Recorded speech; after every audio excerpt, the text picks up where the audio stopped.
Well, happy Easter, everybody. My name is Mike. In case we haven't had a chance to meet yet, I'm on the teaching team here. Happy Easter. So glad that you guys are here. Want to welcome those that might be in our East Auditorium. Can we give those guys a shout out? Yeah, really glad you guys are here. Those of you who might be joining us online as well as maybe Canyon Country and Valencia. It's just so cool that we all get to do this together as part of the same church.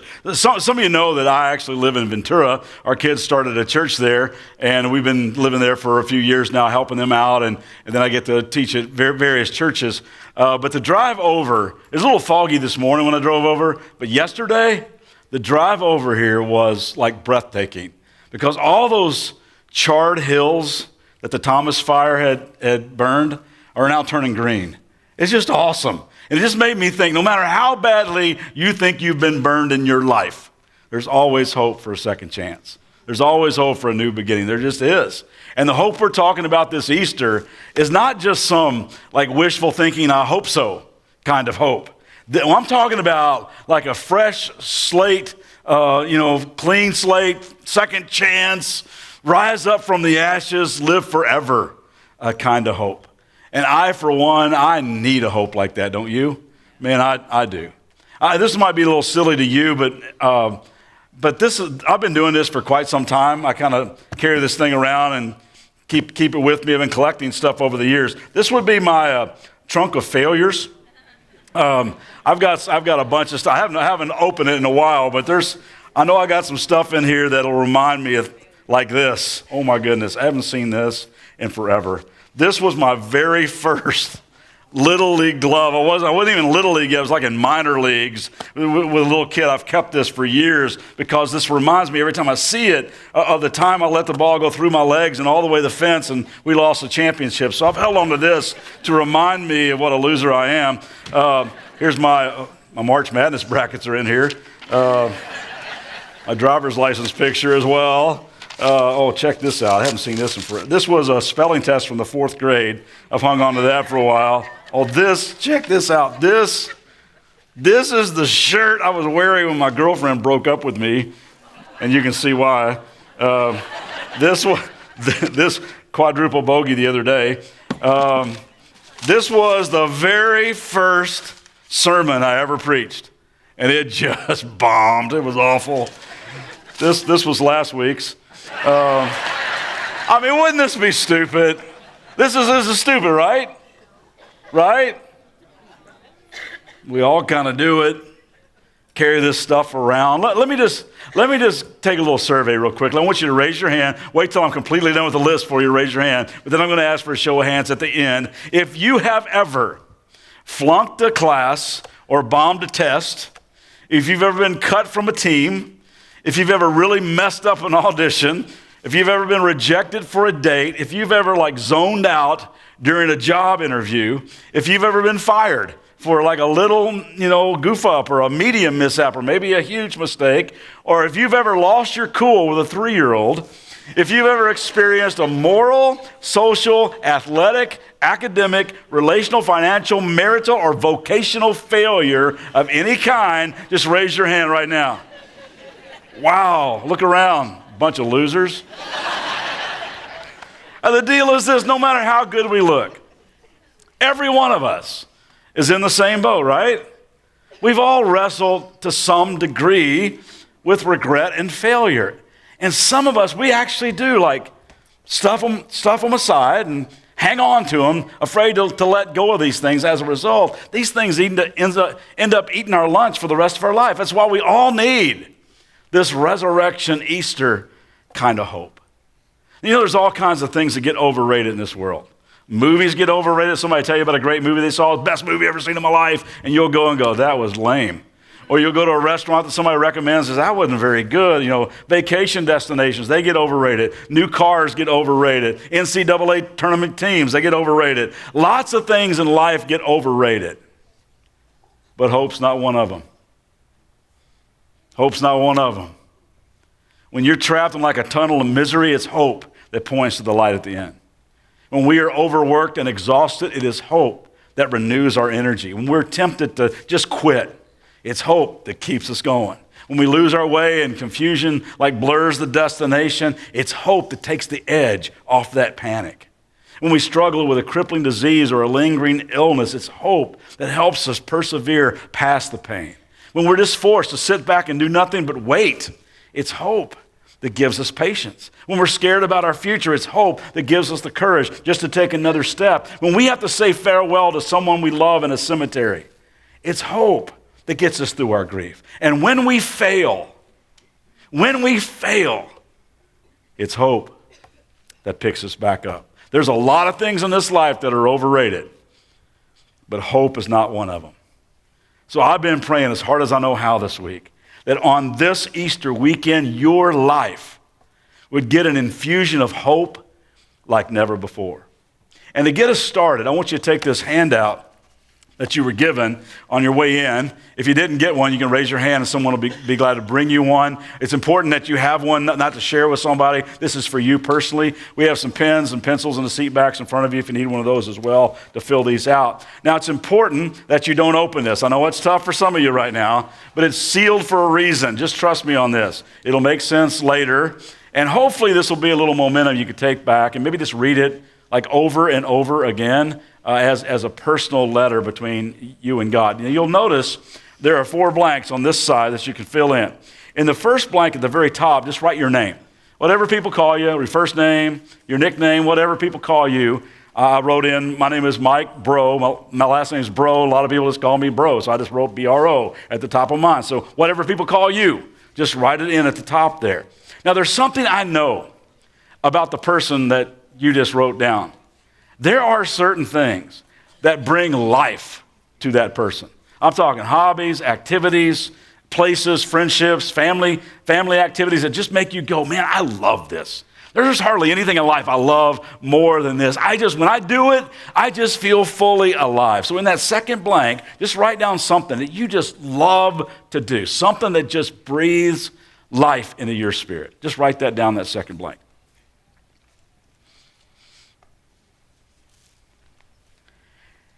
And I know something else about the person on the top of the page. They also probably have a few dreams that just never been realized, never really been fulfilled. So in that third blank, just write down a dream that hasn't happened yet, something that you've just been dreaming about that someday it might happen, but just an unfulfilled dream. Maybe a childhood dream, maybe an educational dream. It might be that you've dreamt of owning your own business someday, or maybe owning your own home, or maybe you've dreamed of like adopting a child or reconciling with somebody, but it just hasn't happened yet. Just write that down in that third blank.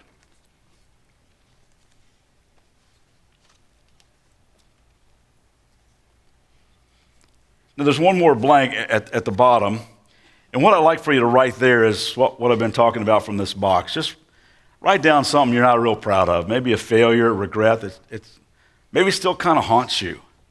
Because what I know is that most of us, we got a box like this. We got a trunk full of regrets and a life full of unrealized dreams. And sometimes you look at your life and go, wow, I didn't think it would turn out like this, right? Now, once you get that filled out, just hang on to it. We'll do this at the end of the service, unseal it at the end. But you may or may not know this, but the Bible is full of people like us that needed hope. I'm talking page after page of people like you and me who blew it big time. People who failed miserably. I'm talking courageous people who wilted under pressure. I'm talking about strong people who just blew it. Faithful people who are at times less than faithful. People who wrecked relationships, people who cheated their families, people who dishonored their friends, they disappointed God. I'm talking about people who thought their dreams were absolutely dashed, people who thought they were finished and done, that they had gone too far, that they'd really done it this time, that they were never going to recover from this one.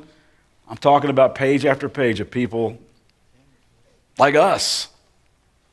And one of those guys was a man named Peter. You might have heard of him.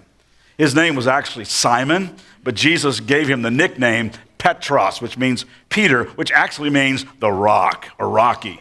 Before there was Dwayne Johnson, before there was Sylvester Stallone, there was Petros. And everything about this professional fisherman suggests that he was a man of great strength, like a big dude, big broad-shouldered guy, calloused hands, outdoor face, rugged and ripped. Like just picture like Rusty George with sandals. Or maybe not, picture that. But Peter was this really, really big dude with a really, really big heart. He had a good heart, but he was also impulsive and loud and opinionated and ready to spout that opinion whenever he was feeling the urge to do that. On one occasion, Jesus asked the 12 disciples, kind of the people that were closest to Jesus, the ones who followed him and hung out with him for 3 years. He had them all gather and he said, guys, people are saying all kinds of stuff about me out in the streets, I'm sure. What are you hearing? And they said, well, some people say they think you're John the Baptist come back. And some people think you're like the prophet Elijah who's come back. Or some even say you're like Jeremiah. He goes, yeah, I'm hearing that too. But let me ask you guys, who do you say that I am? And Peter doesn't do a public opinion poll. He doesn't have a focus group going on. He just stands up and blurts out, I'll tell you who you are. You are the Christ. You are the long-awaited Messiah. You are the Son of the living God. That's who you are. And I think Jesus smiles and says, whoa, settle down, Rocky. But on what just came out of your mouth, the rock-solid truth of what just came out of your mouth, on that truth I'm going to build my church. Peter was the rock, man. He was strong, committed, courageous, loyal. At least he thought he was. Some of you know the story. Jesus and the guys had just finished their last meal together in this upper room. And then minus Judas, they go out to a place called the Mount of Olives. And it's there that Jesus says to the remaining 12, hey guys, let me tell you the truth. This very night, all of you are going to fall away on account of what's going to happen to me. And here Peter again, his prideful self-confidence, he thumps his chest. He says, not a chance. You're so wrong. Even if all fall away, I won't run. I'm not going to bail out. And these other guys might because they're weak, but I'm the rock. You gave me that name yourself. And Jesus says, oh, really? Well, here's the truth, Rocky. This very night before the rooster crows, you're going to disown me 3 times.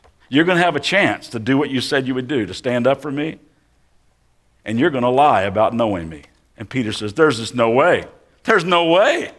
Even if I have to die with you, I would never disown you.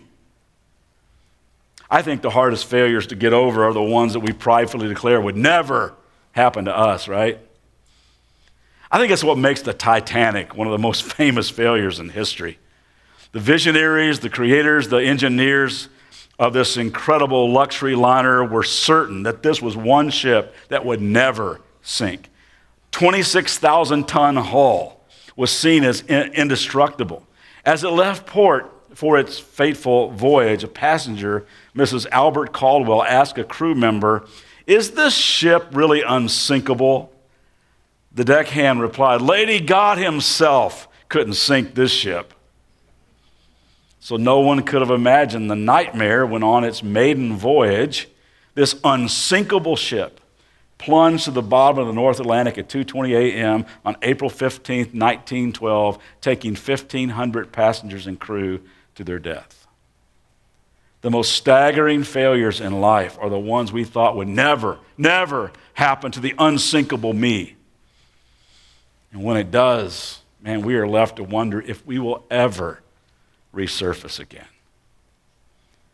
And that's how we find Peter after the crucifixion of Jesus.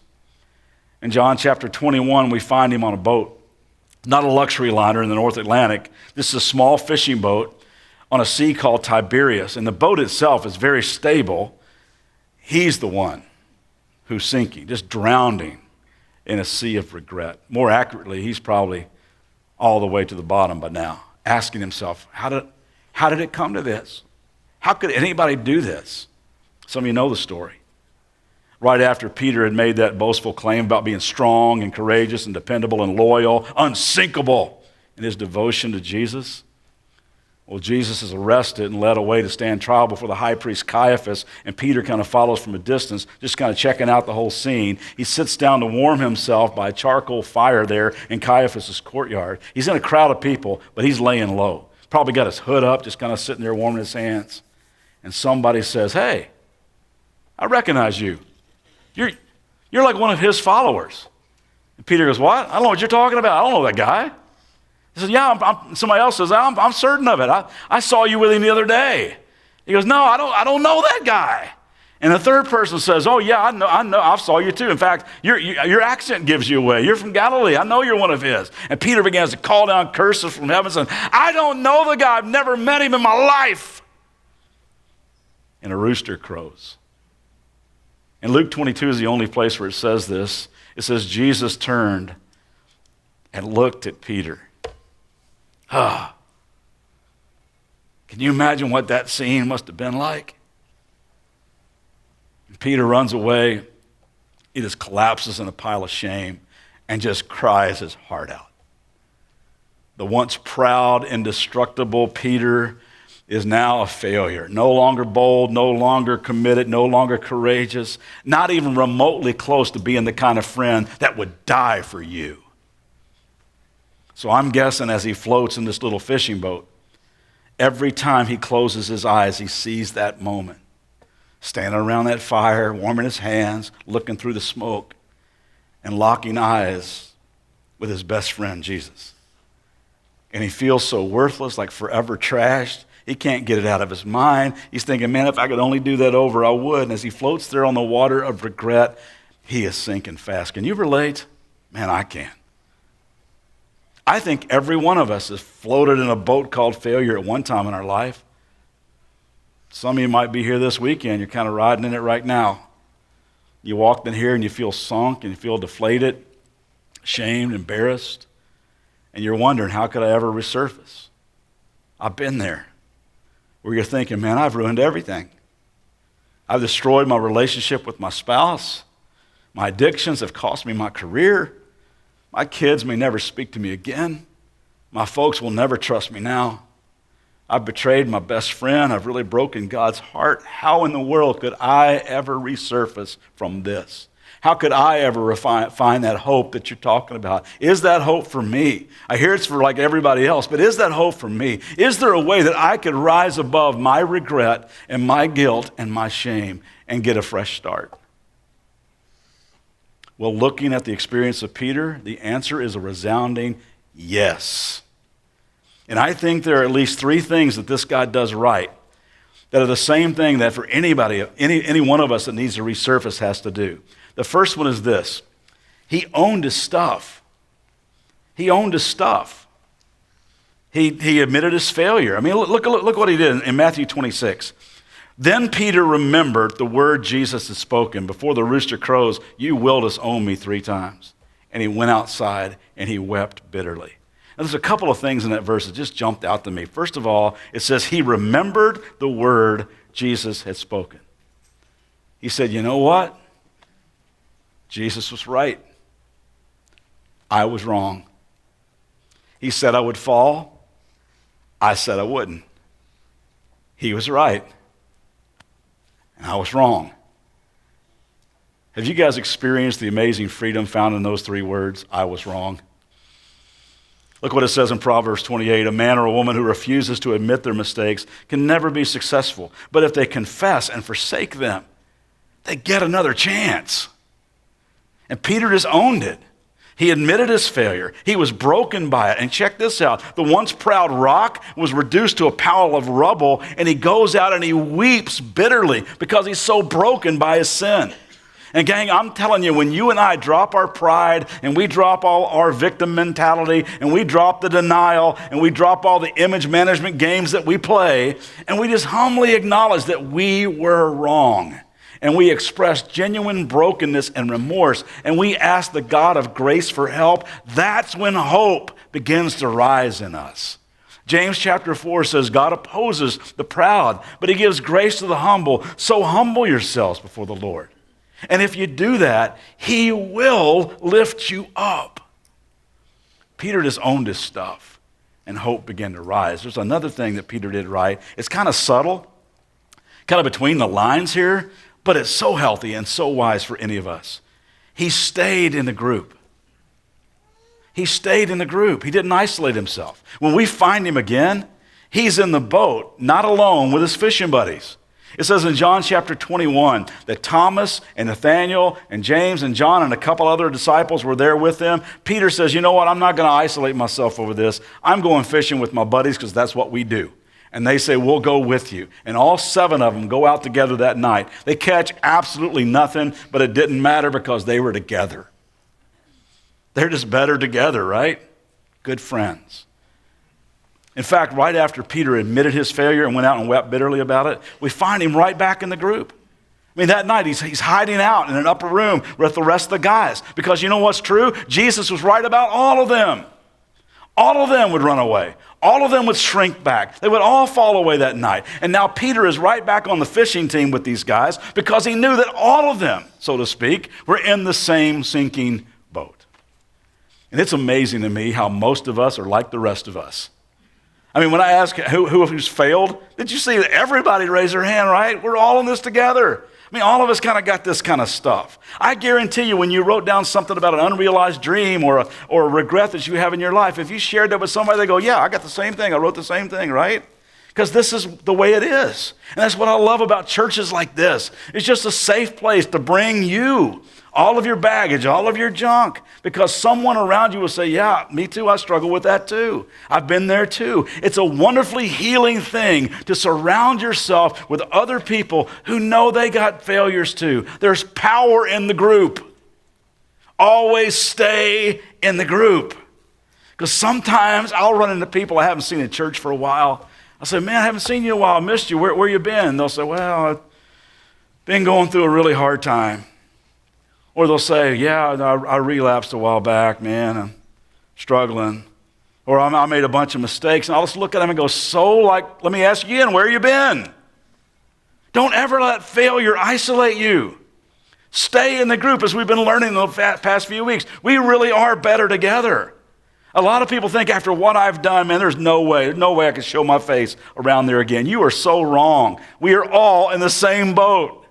Stay in the group. Well, I have no place in a worship service after all the stuff I've done. No, you're wrong.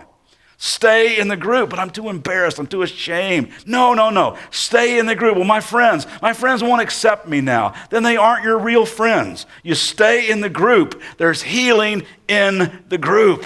Ecclesiastes 4:10 says this, if one person falls, the other can reach out and help. But people who are alone when they fall, people who isolate themselves when they fall, they're in real trouble. Gang, we all fall down. Stay in the group. There's one more thing that Peter did right. And anybody who wants to resurface and find this kind of hope and joy and peace that I'm talking about has to do the same thing. He dove in and swam toward Jesus. Here's the scene. This is so cool to me. Peter's floating in this little boat with his buddies. They're about 100 yards off the shore. It's around sunrise. And they can see this dimly lit figure on the beach. And he's like building a breakfast fire. And this guy on the beach shouts out to them, hey, you guys caught any fish? Now, if you're a fisherman, you don't like it when anybody asks you that question, right? Especially if you haven't caught any fish. And so they go, oh, not really. He says, throw your net on the other side of the boat. Well, they reluctantly do, and the nets get so full of fish, the nets begin to break. And John remembers the same thing happening 3 years prior when they first met Jesus, and he yells, it's the Lord. And before he can even get Lord out of his mouth, Peter jumps overboard and starts swimming frantically toward Jesus. And I think in jumping out of that boat, he was saying, man, I have thought about this long enough. I'm tired of carrying this stuff around. This is going overboard. I'm miserable in my self-perceived uselessness. I think I need some hope, and I believe he's standing right there on that shore. I want a second chance. I'm ready to leave my past behind and just swim to Jesus. A couple of years ago, I had the privilege of going to Israel, first time in my life, and I got to stand in that spot by the Sea of Galilee where Peter crawled out of the water and onto that shore and had breakfast with Jesus around a fire. And it was such a moment for me because I really do relate to Peter so much. And I'm standing there in that water about ankle deep, just kind of soaking it all in. I thought to myself, man, I would love to have a picture painted of that moment where Peter's like breathing really hard. His chest is just heaving because he swam so frantically. Water's dripping from his hair, from his beard. He's standing there next to the same kind of charcoal fire, looking through the same kind of smoke. And this time he locks eyes with forgiveness. Let me remind you into whose eyes Peter was looking. Peter was looking into the eyes of the friend he betrayed just a few days earlier. He was looking into the eyes of a man whose forehead still bore the puncture marks from a crown of thorns. A man whose hands and feet still bore reminders of the spikes that held him to a Roman cross. Peter was looking into the eyes of the one who had died on that cross as a substitute for his sins and for his failure. And on this beach, on this new day, through this new fire, through this new smoke, he was looking into the hope-filled eyes of the resurrected Jesus. And as they lock eyes, Jesus asked him, Peter, you love me? And Peter responds, you know I do, Lord. You know I do. Guess how many times Jesus asked him that question, you know? 3. How many times did Peter deny Jesus? 3. He's like, I want to give you a chance to just erase it all. The first time Jesus asked him, he says, do you love me? The word there is agape, which is a Greek word for love that was used in the New Testament, which meant a godly type of love, a perfect, unconditional kind of love. He says, Peter, do you agape me? And Peter goes, yes, I phileo you. The word phileo is a brotherly kind of love. And I think it's so cool in that moment. He's just saying, I'm not going to make the same boastful claim I made the other night in that upper room. I'm not capable of that kind of love yet. But I will love you like a brother.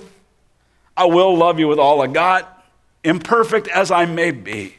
But yes, you know, I love you, Lord. And Jesus says, I'll take it. And I want to use you to change this world. Peter, you might have flamed out and failed, but I died and I rose so that my hope could rise in you and your failures could be forgotten. And Peter, you need to know this. I still believe in you. And with those words, Peter resurfaced, and this colossal failure became one of the greatest success stories in the history of mankind. With incredible courage and humility, he helped launch the Church of Jesus Christ and spread it around the world. This guy who thought that God was finished and done with him became one of the biggest difference makers in the history of this planet. Discovery Church is here today in part because of that guy. Check out this scripture, so cool.